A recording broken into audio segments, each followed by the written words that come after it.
Welcome to the showcase, where great stories come from great entertainers. Interesting stories, behind the scenes, the fun, the frolics, as well as awesome videos. Please watch, click a thumbs up, and subscribe for more great content. Without you, I can't make these videos, so please continue to watch them. My guest today, I haven't seen for many years. Welcome, Dan Furniss. Hello. Everybody, how Wow. are we doing? Dan, when I first met you, you had none of that thing, that wire wool on your face. It's all right, isn't it? It's cool. Yeah, you were smooth shaven, polished, on stage, awesome voice. Yeah, oh, you had hair, yeah. People stood back in awe and think, what a voice. You know, you did all like, what kind of stuff did you do when you did when we first midnight, met, soul stuff on that, wasn't it? Yeah, kind of when we first met, 1 second. When we first met, it was a lot more soul. I did a lot more soul back then. Did a lot of pop. I can't remember what else I used to do back in the day. Yeah, it was kind of a real mixed bag. There was always rock, pop, and soul was always kind of my mainstay sort of stuff. Then I'd start throwing in like the swing stuff as well. I always used to enjoy doing swing, and then that became popular when like Bublé surfaced a few years later. So yeah, Bublé is great. When did you first start, Dan? I can't remember. Did you get into it early? No, I think about 2007 when I started like semi-professionally doing it. But before then was always, bar work, DJ work, since I was about 18. So always been in the pub trade, like that sort of lifestyle. Always working weekends basically. So it was always fun to just, it felt like a bit of a natural evolution. Eventually, I don't know what it was. I always kind of stayed away from wanting to sing, but I don't know why. I think it was just nerves more than anything. It really was. And then about 2007, I had our second kid, and it was like, right, need a bit of extra money. Let's really try and make an effort to do it, properly. And then 2007, got hold of Alex Temperton, from Venus at the time. Yeah. So I went to college with Alex, so I was like, first port of call, someone who knows what they're doing, and obviously she's one of the best. And she was working at an agency at the time. Can you help me out? Yep. There's a gig. And I was like, I ain't even got an act together properly yet. And she was like, well, now you're gonna have to, aren't you? And that was kind of just set the ball rolling completely. So the pressure of the gig was like, right, I've got to work towards getting that right now. And then that was that from then on. There you are. There you go. Dan, I really didn't know, and I don't suppose the viewers, some people that know you and just see you singing, knew you as a barman. Where did you do that? So all around Witham, Duke of Edinburgh was my like mainstay, like bar. I used to work and karaoke DJ in there. So Duke of Edinburgh on the corner of Victoria Dock. Yeah. Remember? Yeah. So it's like just there. That was like from 18 to mid-20s on and off. Wow. Yeah. And that was kind of my mainstay sort of place. Did you enjoy it?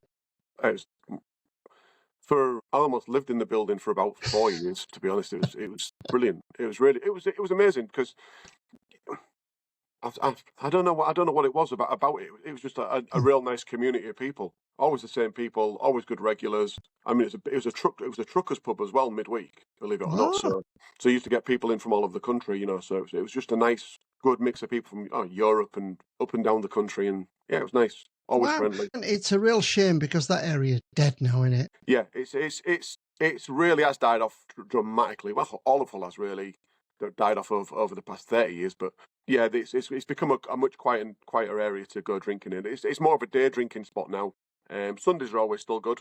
You can always go out on a Sunday night down there, and it's always pretty good. That's making me itch. Sorry, is that maybe actually right? Yeah. Dan, I came back last year because my daughter's got a pub in Eden called the King's Head. Oh, yeah. And I came back because I wanted to see my daughter, and I'm a qualified teacher, and I thought, I want to see what it's like after 10 years away. And my daughter says, stay in the pub upstairs. And I went teaching at South Alden's Tech College as a music teacher with Michelle. Do you remember Michelle and Jeff and Michelle? Yeah, of course. Yeah, I know. Yeah, well, Michelle was the drama teacher, and we was at opposite rooms. I love her. Fantastic it was. Yeah. I love chatting to Michelle and Jeff. Oh, yeah, they're great people. And Jeff was really good friend to me. And I was doing that, and I was doing a bit of Eagles and Smokey. So I did an hour of the Eagles and an hour of Smokey. And I started doing the pubs and clubs, and I enjoyed it. But it wasn't the same, Dan, No.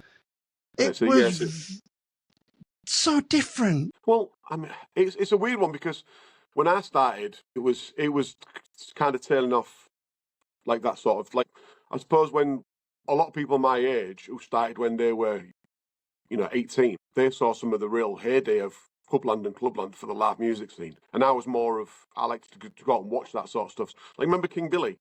Yeah, In town. That was a live music venue. it was. 7 days a week in the 90s. It was amazing. You could go in there every night and watch a band. Absolutely brilliant. And these days, you'd be lucky if you get 5 pubs in Hull Forth, that have like bands on. I mean, there's plenty that have solo singers on, and we're all thankful for that. It's amazing. But Do you think it's just a recession, or do you think it's just a trend that? No. If we're going to go down that route, it's industries that have just left Hull. Yeah. It's because it's cheaper to build or work a factory somewhere else, in the world, and it kind of killed the job market and all, which obviously eventually just has that effect where it just sees the town centre getting quieter and quieter, sadly. Yeah. So other stuff have come back into Hull now, but also the pandemic, drinking habits changed. You know what I mean? People started just, they're so used to being at home. Saturday afternoon seems a better option to go out for a drink, or a Sunday afternoon rather than Saturday night. So it's like, you kind of see that these days. People got tea, like midweek tea time more. Yeah, I do notice that. So you see people going out for lunch more and stuff like that. So finding those slots where people can sing is. And what motivates you to go out and sing now? Is it just the fact that you love it? Yeah, I mean, I sing with bands quite a bit now. So and I like that. I've never had that. And I started doing that. Right as the pandemic started, I joined a band called Reloaded. Shout out to the boys, all right, mate. And then pandemic happened, so we got a little bit underway, and then it all stopped. And then we kind of, when that came back, we kind of like fell back on that as much as I could. And then obviously doing the solo stuff in between, because obviously this is my full-time job now. So is it really? Yeah. So it has been since about 2012, 2013, I think. Wow. Can you make a living, Dan? Can you make a living? It just pays the bills. Okay. It's been all right. It's been kind to me. I've been really lucky. So it's been okay to do it full time. And there's plenty of people who do it full time still. Yeah. You've just got to, I guess, putting the work in is the important bit. Yeah. And what other bands do you work with? So Reloaded primarily, and then we just started doing a bit more of a classic rock band called Glasshouse. When we're going to be at Duke a couple of North Therapy on Friday. Next Friday. So see you on the 7th. Quick plug for Glasshouse. Who's the musicians, Dan? It's weird saying. Also, Chris Hespeth is the drummer, and he drums in Reloaded with me. And then Mike Lev's guitars, Steve Berryman, and Paul. Why have I forgot your last name now, Paul? That's going to annoy me so much now, and he's going to give me a right bollocking as well. Can you forget my last name? And we've got so I don't want to pick my phone and go, "What's Paul's last name?" Then it's going to come to me at like 4 a.m. I get mental blocks on here, and it's embarrassing. I just think, what? I just can't think of it. It's just so simple. I'm surprised I remembered everybody else's name. To be honest, I'm shocking with stuff like that. I'm the worst at remembering things at any given time. Dan, given the talent that you've got, and everybody, I'm talking about in Hull that has seen you and respect what you do. Your voice is just bloody awesome. Why don't you take it any further, or are you just happy doing what you're doing? I'm happy where I am.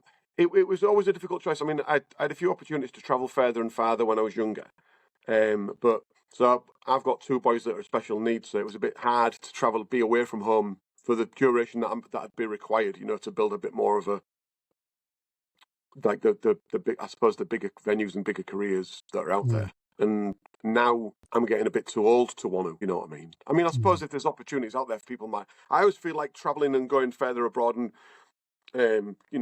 doing, I suppose, that sort of side of it is more of a younger person's game, because people, I don't always think people want to see this when they can see, more lively and active and, younger people who are more contemporary, I suppose. So That's interesting. I don't find myself as a marketable product, maybe, I suppose. Yeah, but I've always kind of suited myself. Yeah, but Dan, people don't go out to look at you, do they? They go out to listen to you. I hope so, yeah. That's what I hope. But, I don't know. Yeah, I wouldn't have thought that. Oh, I'm not going to go see him. He's ugly. He's got a beard and wears an hat. No, they go to listen to your voice because you've got just an awesome voice, and that's what people like. You know, they like real, true talent, and that's what you've got. Well, everyone's always been really receptive, and I've always, everyone's always been really great feedback, and I don't think I can ask for any more than that, to be honest. And sorry, the dog's bugging me now. And another thing, Dan, you're a great guy. You'll talk to anybody. You're friendly. So when people come to see you, people are, hi Dan, you'll talk to them. You don't ignore people, and that's what it's all about, really. I think so. I've always tried to be a chatty person. I always try to accommodate people. So it's but I suppose that's for me and you. That's kind of easy coming up in that sort of in the pub game and working in pubs as long as we have done. You kind of it gets easier, if you know what I mean. I suppose when I was younger, I wasn't. I always found I had to talk to people, and it just got easier to waffle. I guess I'm waffling now. Sorry. Yeah, I know. Dan, you sent me a video where you're in a marquee, and what was that about? So I'm going to put it on here anyway. Okay, so that was a couple of years ago. We was doing an event for VW. They have like a VW festival, so everyone turns up in all their VW cars and vans and stuff, and it's all put on by them, and they just put a big show on, a big festival for people. So Reloaded was headlining that, and then I think both clips are from the same festival, to be honest. We did one in Leeds, and then the other one was further up north in, I think, Alnwick Castle, I think you pronounce it. Or Alnwick Castle, Alnwick Castle, yeah. Do you know, Dan, I've done it, the VW Festival, because Tony Dunn used to be the organiser, DJ. Oh, yeah. Yeah. And he used to book the acts and all sorts, because his friends was associated with it. Yeah. And he asked me to go and DJ. I had to go. At the time, I had a big Bose equipment, stayed there, slept in my van, pissed down all night. Usual case. But good, great event, innit? Oh, yeah, it's absolutely fantastic. Great atmosphere. And I mean, the live acts that they managed to get on there are absolutely fantastic. We were real lucky to see some absolutely great acts over there the past couple of years. So do you still go then, Dan? Didn't go this year, just gone. And then I don't know what plans there are for this year going, because I don't do any of the bookings for the bands, to be honest. I kind of leave that to the other lads.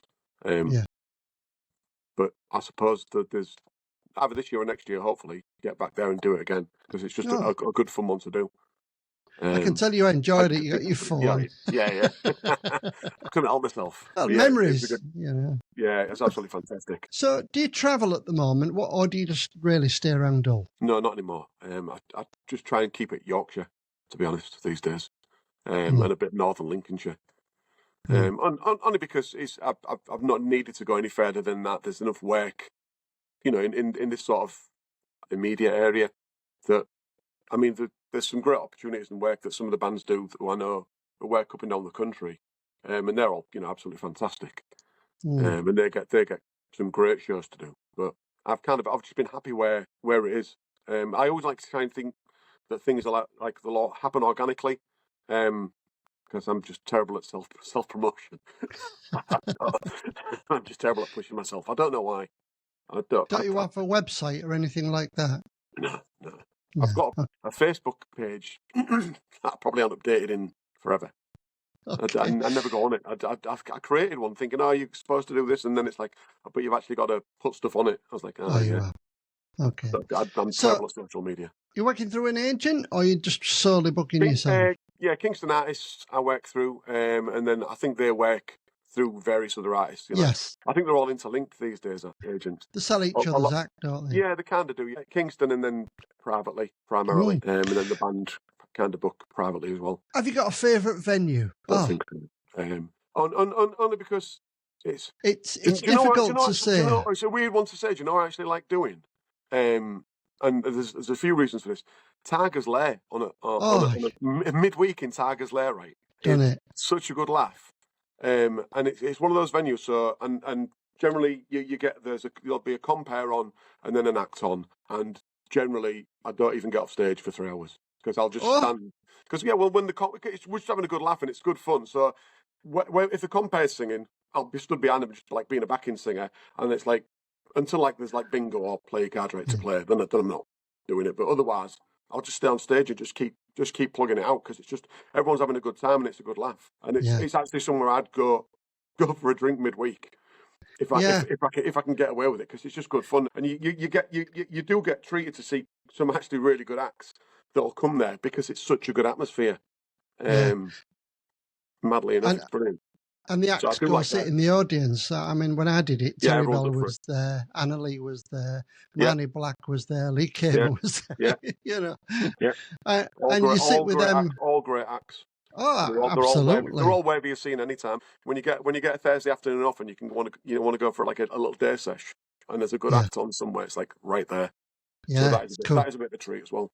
It's cool. Have you ever done the Newcastle Packet in Scarborough? No. Surprise working for Mark and Leanne. They booked that one.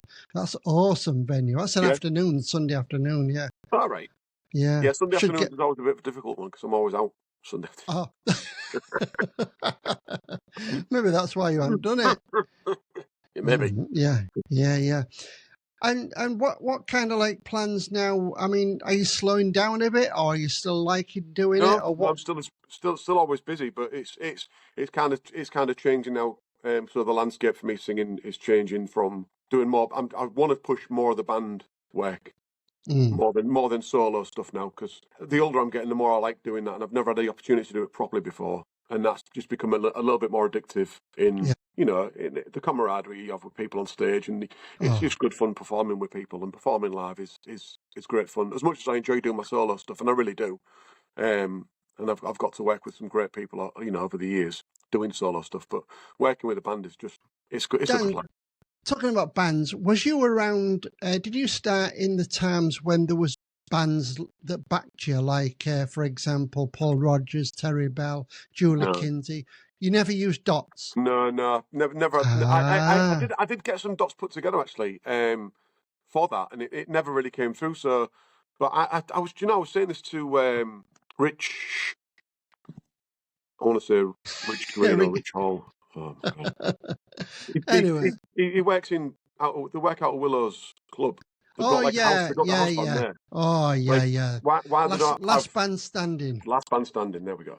So I was literally saying to Rich and the lads the other day because I was working in Willow's the other day. Like, why aren't we allowed to work? You know, why can't we be working with you guys?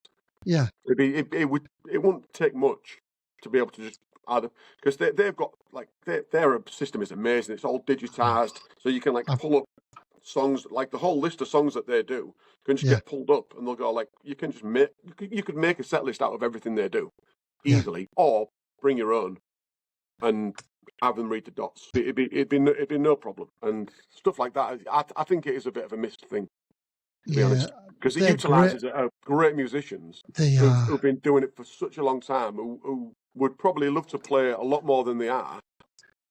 Richard was I mind you saying that they might enjoy drinking a few beers as well too much. Maybe so. Richard was at D Street with Brian, the bass player, and I forget what the keyboard player was, but he was a great bass player then. You know, do you remember? I don't know if you remember D Street, do you? D Street Club, no. Upstairs it was. What a bugger of a club to get your gear in. You couldn't park outside. It was one way. But it was worth it because the musicians, you know, I was a git vocalist then, and it was just perfect. You know, you sounded like you have a band. You know now, working with a band is just the greatest feeling. You know, the sound, the camaraderie that you get with the band. Whereas when you go into a club and you know they're all got, and you stood down in the corner, you got your backing tracks on, the atmosphere takes a bit of getting going, doesn't it? Yeah, it really does. I mean, with a band, you can get people off their chairs almost instantly. But people kind of want to warm up to you when you're a solo act, and I don't know why, because you can start out the gate running.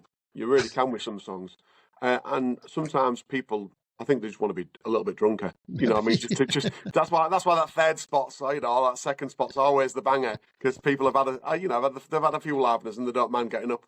But so kind of get that ballady fesp out of the way. Yeah, you're right. So, Dan, it's been great talking to you. I'm sure we can carry on all night. It's one of those things, you know, when you aren't met for a while, it's awesome. Any advice for anybody starting in the business? What would you say?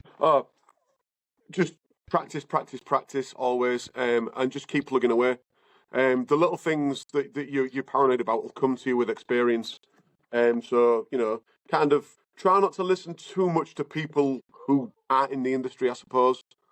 Because everyone's got an opinion, which is fine, but you kind of know yourself what you like to do and not do, or, you know, what you're prepared to do and not do. So kind of trust yourself a lot more, and, you know, give it time. That's all I can say. Just don't give up. Give it time. Keep plugging away. Can you hear this next to me? Yeah, I can. Can you hear it? Well, as expected, Dan, excellent words. Great, fantastic entertainer. Oh, look at the dog. What they call him? We've never had a dog. We've never had a dog on the video. Hello, Cookie. Hello, Cookie. Look at. Oh, that's great, that, Dan. Awesome finish. Well worth it. Dan, great to meet you. Look after yourself.